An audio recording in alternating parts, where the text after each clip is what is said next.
რუსთავმა ბინათ მესაკუთრეთა ამხანაგობის გაძლიერების ფორუმს უმასპინძლა ქალაქის მერმა ნინო ლაცაბიძემ 1000-მდე კორპუსში განხორციელებულ პროექტებსა და ამხანაგობის გაძლიერების მიზნით გატარებულ რეფორმებზე ისაუბრა.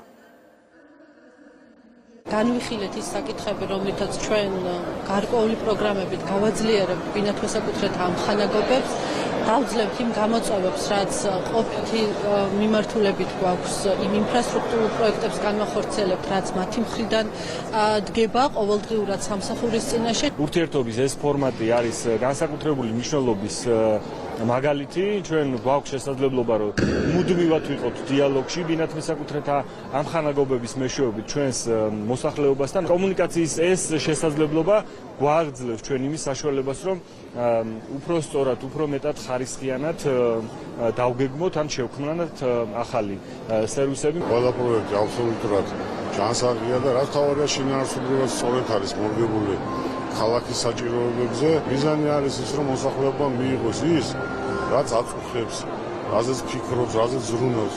ეს ჩვენ ნახეთ მრავალრიცხოვანი საზოგადოება, რომელიც კმაყოფილი არის, რომელიც შედეგებს უყურებს კონკრეტულად. შევეცდებით მაქსიმალურად გავაკეთოთ ადაპტაცია მსგავსი კომუნიკაციის სხვა მუნიციპალიტეტებშიც.